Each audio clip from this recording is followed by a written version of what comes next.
So let's move on. You what about under 20 B. Under 20 B, young for one. Yeah. Sedan guys in game this weekend. Hello. Guy, Good to be. yeah, wow. Guy don't play against a selection from the GFF leagues, and then it was an interesting game. Like you say, 2-1 win. You saw a lot of positives from that game. But yo overall, what lo jangon si game? Si guys send friendly game be. Yeah, Cham. Kuna so mo laja affaire on a 20 mo dama de sawar pour dina wax ci bo because Yeah. maybe fourth lag gonna concentrate especially local football lag gonna concentrate and play the player that are playing abroad. My especially players is league fini. Yeah, soon test games against Team Brano against Dot Lions recently against this GFF selection players. Yeah. Bini Yeah. the last one was really tough. Just now a good test from the players. Just now for players who have the content. Parenting, though it was like nekkul up to the level boo xam ne comme ñun comme soxla nañ ko but again gars jox nañ ñu test gis naa tam ne comme the team baa ngi taaw especially game bu suñu midfield bi mooy lu ma laa di laaj Jibril Sosa ak Ndeki ak Kini this guy from Dutch Lions Haruna they did well even though ñoom ñëpp most of them they are defensive midfielders but again gis nañ ne comme two of them they are very creative and they did that they show that creativity against this team the selection team so overall amare nekkoon test game bu bon so amare dina difficult trop pour lay boja mu ra select 20 man squad foog mu bàyyi one or two ñoo xam ne comme I feel na wañi feel na ne comme war nañ fa nekk yeah but overall it was a good test game amare they got new player ci benen qualifiers yeah. Yeah, guy gonna play very friendly game, right? Very friendly game against the selection. When is that one? Yeah, yeah. Do On you know the? Friday, in Sarakuna is in Friday. On Friday in Sarakuna is Okay, so in terms of players, in terms of impress, yan players nga ñoo la gën a impress si game boobu noonu and in terms because last time boo ñëwee waxtaan ak ñun da nga nekkoon da nga worry woon about the defense and loolu noonu experience bi nekku fa ak even goalkeeping side bi yaa ngi doon concern about defense wala sa midfield bi tamit there was not convinced yan three la moo play because mu ngi doon change but yow boo seetaanee game bi lan moo la impress most si game bi. yeah. Ma ñëw si mooy about the squad si boppam. Okay, it's not a bad squad but compared to the previous under 20 in the yëpp mooy the likes of ñoom Tidiane Mar Lamarana Jallow the Wallis mooy first one bi then coming down to the Adama Bojang the Rashid Ndiaye and the Mahmoud Bajos. Okay, ñaari batch yooyu yëpp ñoo gën a strong this batch in terms of quality but this batch ma gis na despite having good players they are better than the one that went to the All African Games but ñaari batch man mentioned earlier ñoo gën a taxaw ñi in terms of quality collectivity because ñooñu they've been together for quite a long time this time around it's a new setup because batch bi ni previous batch bu laay amoon moom mooy ñoom Aram Bojang so fa bàyyil two or three players ñoo xam ne comme ñi ngi woon si first batch bi ñoo xam ne onam Matar ñoo xam ne comme Matar mën na leen so ñooñu ñu ngi ñëwaat seen expérience nga si beneen batch bi mooy batch ñoom Adama Bojang bi ak ñoom Mahamadou Baye ñoom Rashid Ndiaye so ñu ngi ñëw foofu am tuuti expérience but this time around amul loolu noonu mooy espèce bi demoon si All African Games so dafa mel ne comme Laye Bojang dafa start fresh with a new team boo xam ne comme moom moo ko setabal boppam again dafa it was difficult moo tax moom pour mu demee si All African Games yi because amul fa experience yoo xam ne comme they were there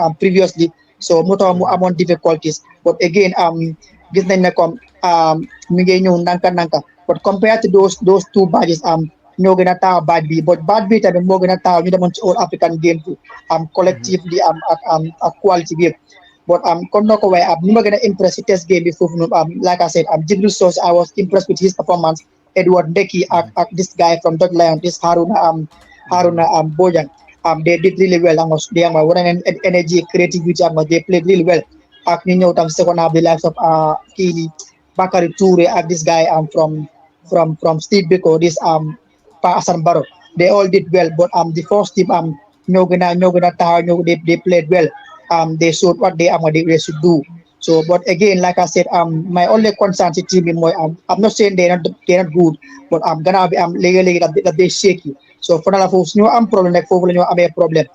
They will experience maybe this for break up a compose so be dalby. So but I believe that come line mom okay dina improve for buba dina japale guy.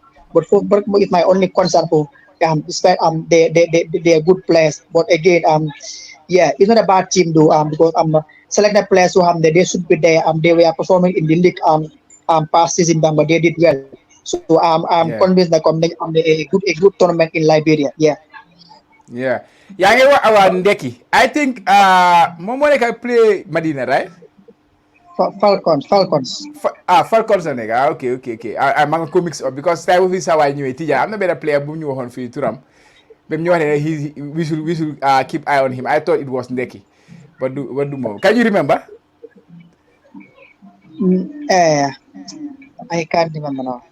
You cannot remember the player. Yeah, yeah, yeah. But anyways, yeah, that's not important. Yeah, like Jibril Sose, like the hype is very high on him, and the only worry I have with Jibril now is the end of the transfer window, and there is a possibility.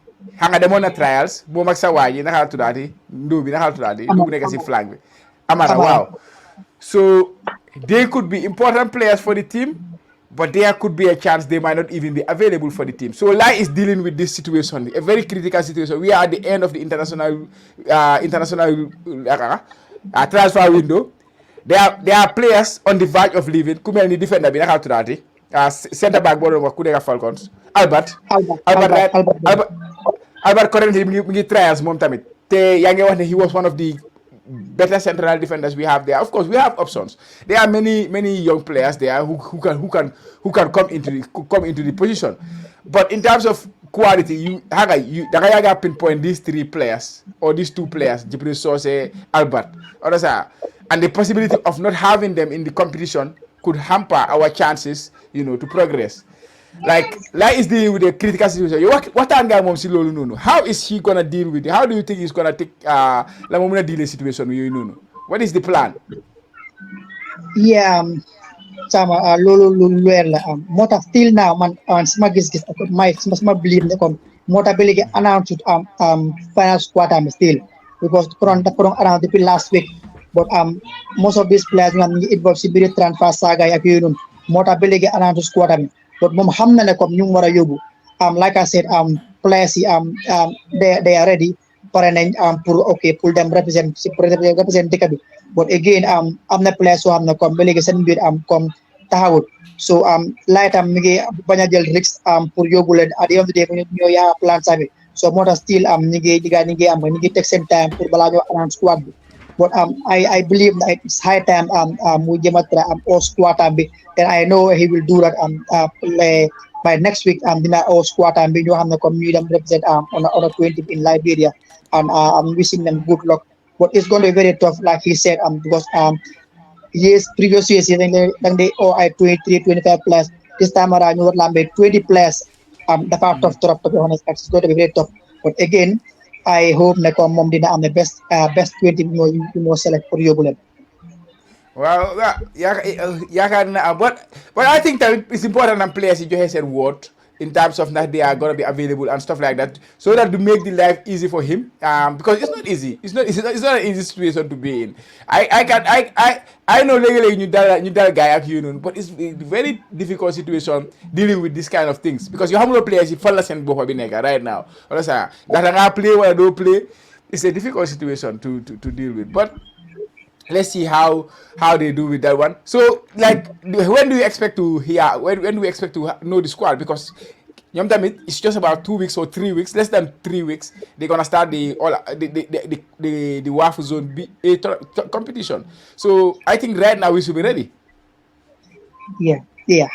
By next week dina 20 man squad maybe I'm not in man already come nila mo yobu but I know na come by next week latest Friday dinañ xam ñan ñoy dem si all tra si in Liberia ñu pull them represent Gambia because dégg naa ñu ngi war test game again with the selection on Friday in Serekunda East So maybe dina or let's say come 25 or 20 players to test game bobu, and from there dina submit 20 man squad bi pour ñu dem in Liberia to represent the Gambia.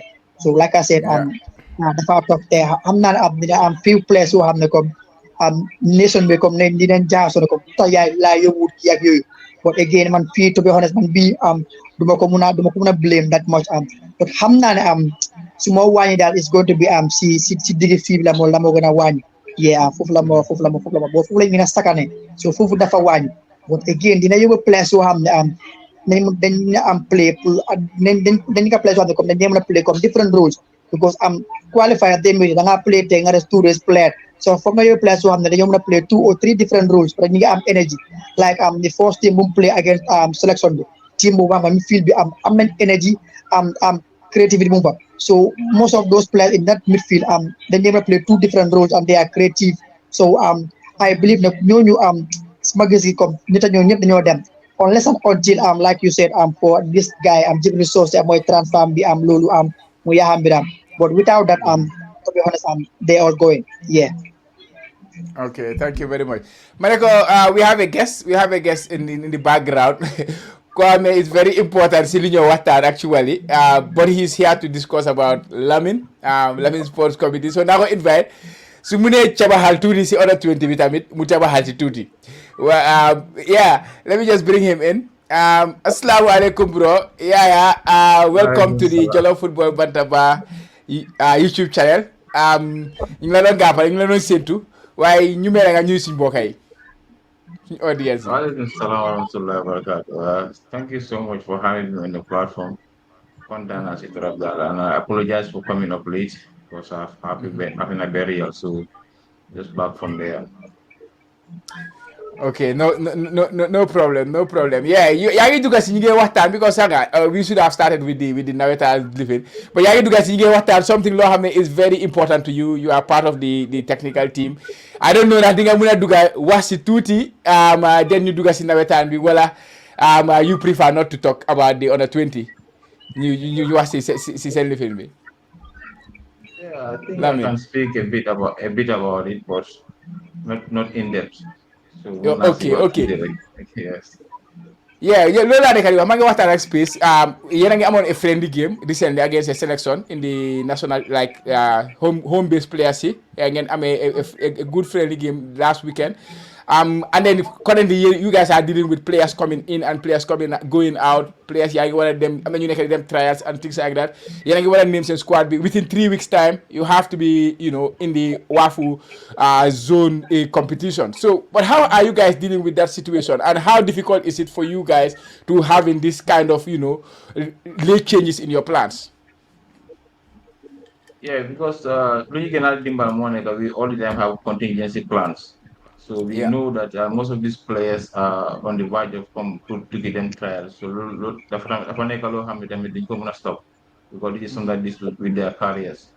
But all the time we have this counseling with them, we speak to them, they don't even advise, on one or two things. So but definitely it's hard because there are a number of players who have their passports are still with the embassies, so we're trying to, work on that. But according to the CAF and WAFU, we still have up to on the first to make our first to the stations. Then it's definitely hard, but inshallah we'll be able to cope with it. Because as I said before, we have our contingency plans also. That's why we're still able to maintain some proper players within the training ground. Yeah, okay. So how about the preparation? What is the level right now? What do you think is the level of preparation for the competition? Yeah, we are very much hard on it. Right now, to be honest, I think we are having a better preparation than any other preparation we had before because of the number of days we have for training. I think it is quite very much good for us as technicians. At least we are able to have enough time with these players. But Alhamdulillah, it's going on well.